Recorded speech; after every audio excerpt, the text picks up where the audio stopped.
Hello, everybody. Welcome back to another iteration of a video training.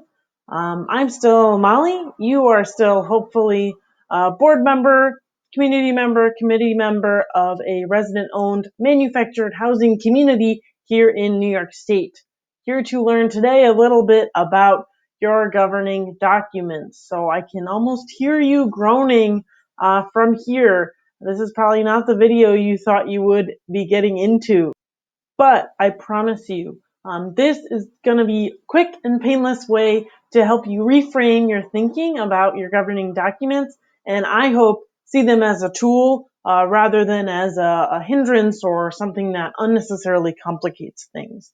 So, why do we have governing documents? What are they for? They basically tell us how we all agreed to run this place, right? To run your community. So the first one, and if you like the graphic I picked, because I think this is sometimes how people think of bylaws, your bylaws. So your bylaws govern how your corporation runs, how the corporation acts, how decisions can be made primarily, and by whom can they be made. So how does the membership act? How does the board act? Who can vote, right? These are all questions that are answered in your bylaws. This document is written by and for your membership. So it's voted on by your membership. You originally voted on it at closing, but it may be that you have changed it since then. That's a good just point at which to note that none of this stuff is set in stone. It does change over time, right? As your needs change. You can always change your bylaws, but you need to be adhering to your bylaws to the best of your ability as board members. That's your part of your fiduciary duty, right? Is to adhere to your bylaws. And if there's something in your bylaws you simply can't adhere to, or you think is unreasonable, you truly think is unreasonable, you can change them, not set in stone. But you need to take that change to the membership, and you need to make a pretty good case, right? And you need to do that as an entire board, right? Again, I think it's worth noting here that no board member can act unilaterally. That's true in all of your bylaws. That's true in sort of in a general cooperative sense, but it doesn't matter how great you are. You know, if you're the best treasurer this world has ever seen, right? You can't make financial decisions by yourself. No board member actually individually has any power at all. All of your power comes from being a board of directors, one cohesive unit, right? That doesn't mean you don't disagree. That doesn't mean you don't have split votes. All those things happen, but your bylaws govern how you work together, right? And in no one's bylaws does it say, oh, the best board member can make all the decisions by themselves, right? You all need to work together. But your bylaws are really a tool, right? They're not this dusty thing that sit on your shelf. If you have a question about any of those things I just mentioned, or any of the ways in which the co-op is supposed to run, and if you call me up and say, hey, Molly, our treasurer just resigned. What do we do? Right? 9 times out of 10, you call me with a question, I'm going to pull your bylaws up first thing, right? Because that's where the definitive answers about how you run your cooperative come from. They don't come from me. They don't come from ROC USA. They come from this document that all of you and your membership agreed on day one, and then potentially made some edits to along the way.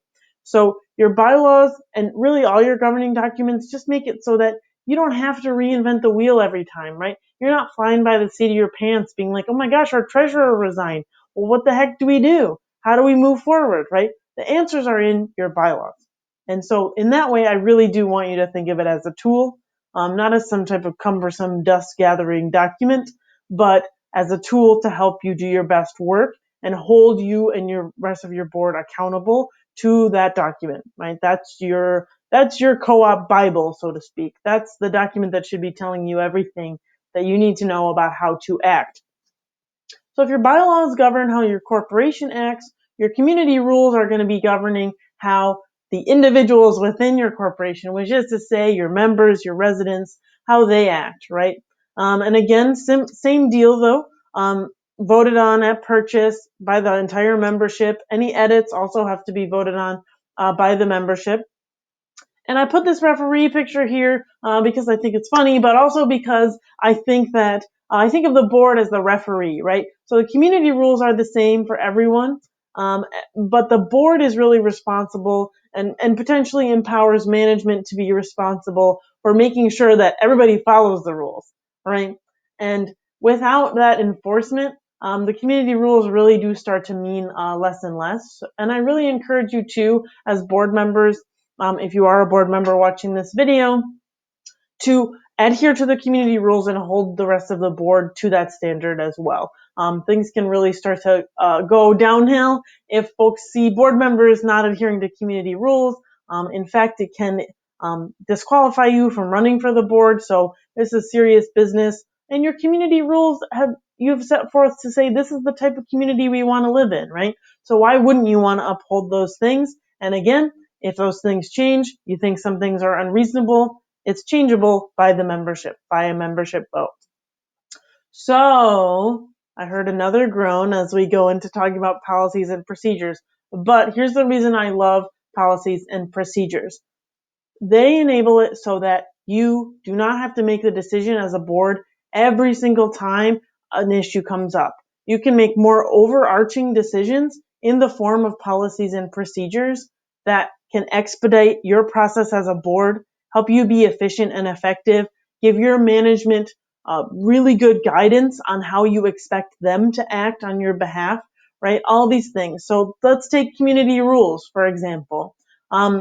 Community rules are great, right? But nowhere in the community rules, generally speaking, does it tell us how we're going to enforce our community rules. So you should all have a community rules enforcement policy. This policy says, okay, so someone broke the rules. It's going to happen, right? What do we do about it? Maybe once a week, does management walk around and look for violations? Do we have a community rules enforcement committee? Some people have that where they personally take stock of complaints, of violations, and then sort of present that to the board. It doesn't matter how you decide to do it, but it is important to codify that in policies and procedures, right? The same goes for like past due rent collection. Again, folks are going to fall behind in their rent. That's going to happen. But the important thing is, how are we going to deal with it across the board every time? Because that helps us be fair and judicious as a board, helps us adhere to fair housing law, super important, and it helps us be clear with our management, right? To say, this is what the board has decided every time, right? Come to us if there are certain extraneous things happening, or if we should know about things that are going on, update us. But don't ask us every time, oh, it's 10 days and Mr. Smith hasn't paid his rent. What do we do, right? It's in the policy. And this goes for so many things you can have policies for, right? You can have a procurement policy. What's the process we go through when we want to spend more than $5,000?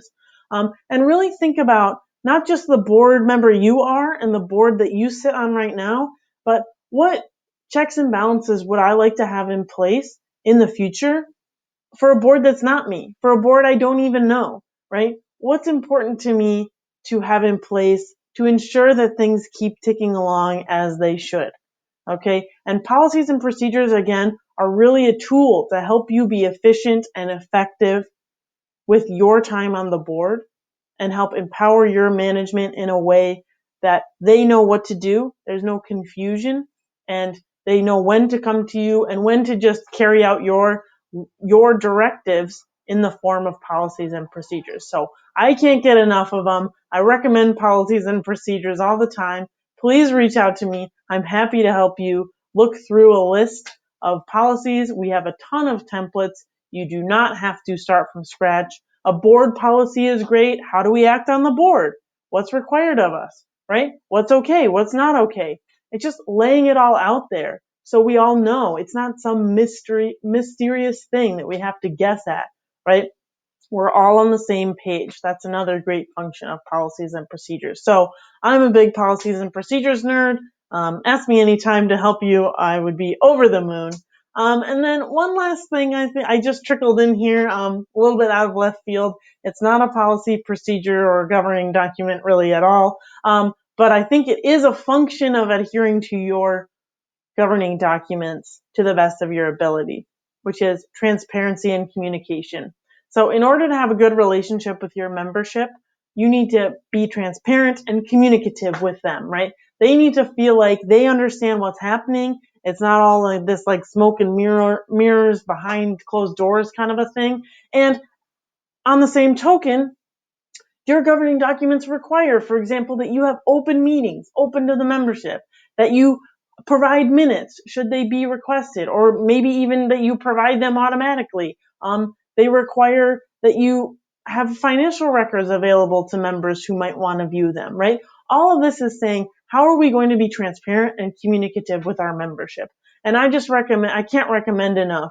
Whenever you have the opportunity to be open and honest with your membership, please take the time to do so. Newsletters, those things aren't in your bylaws, but I recommend them very highly. I've heard of great success even of folks having, coffee hour, once a month, a coffee hour with the board, right? We're not making decisions. We're not acting as a board in any way. We're just here to hear membership concerns, right?